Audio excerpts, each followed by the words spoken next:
To create wefted hair, there's a few things that you'll need.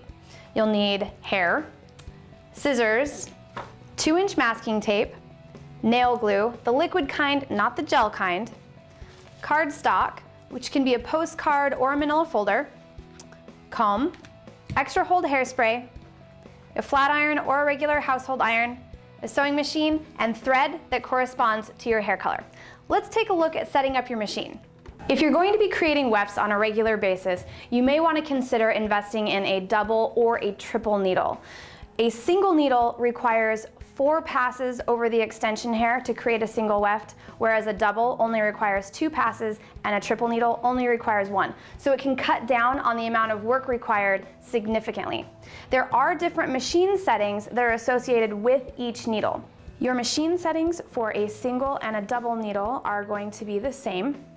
You want to make sure that your stitch selector is set to zigzag, that your stitch tension is between 8 and 9, that your stitch width is about a 2, and that your stitch length is about a 0.5. For a triple needle, the settings are a little bit different. You are going to make sure that you are on straight stitch only, so that's usually a setting number 1. Your tension is going to be somewhere between 7 and 9. Your stitch width won't matter because it's a straight stitch, and your stitch length should still be the same at 0.5. For your single needle, you'll thread your machine just like normal. For your double and your triples, you'll wind extra bobbins and you'll use those to thread your machine. Now let's take a look at the hair. To keep our hair orderly, we're using masking tape. We're going to be placing this sticky side up, folding the ends under so that they grip the table. We're placing 2 strips side by side with a tiny gap in the middle. The next step is to spread the hair. Because this is human hair, we're not going to be folding it in half. We're only going to be doing a slight fold from the top. Take care to spread your hair evenly because this will be your entire weft's thickness.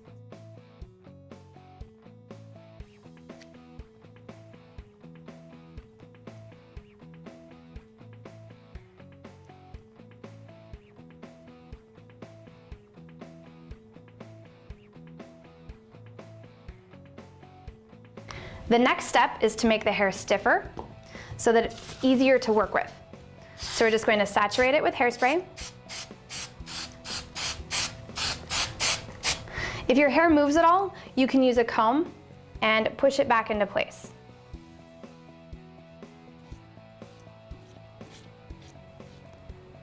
Be sure to let your hair dry thoroughly and then you're ready to apply your top tape.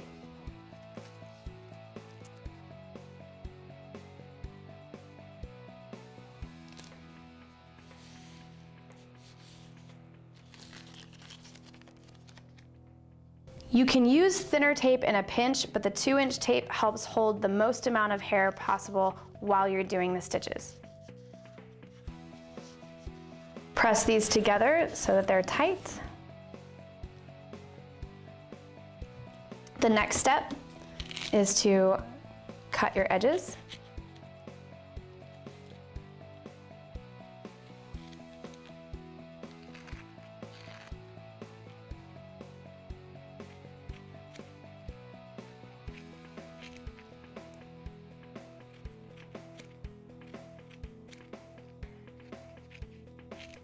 And now you're ready to begin your sewing.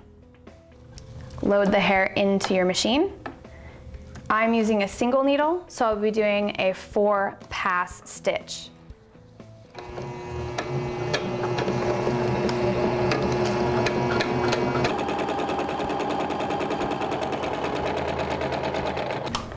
Once you reach the end, you're ready to flip and do another pass.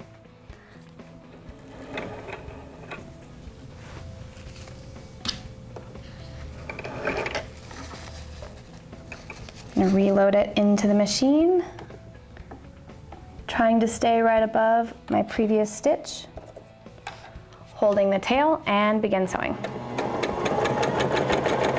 Once we've flipped and done our second stitch, this completes our first pass. Because we've used a single needle, we'll need to repeat this 3 more times.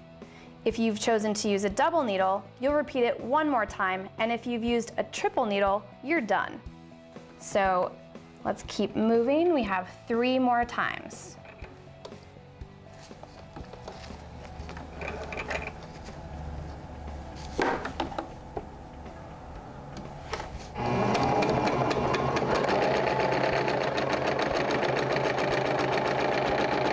With your binding stitching in place, now it's time to create the fold.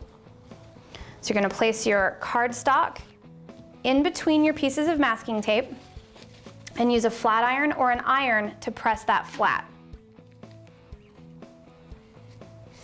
Press the seam until your weft is nice and flat. Next, you're ready to do your top stitching to hold that in place. So we're just going to load that back into the machine and do a couple passes.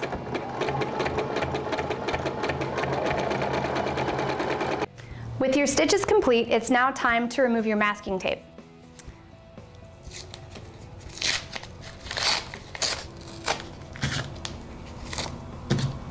The next step is to apply your nail glue to secure your ends.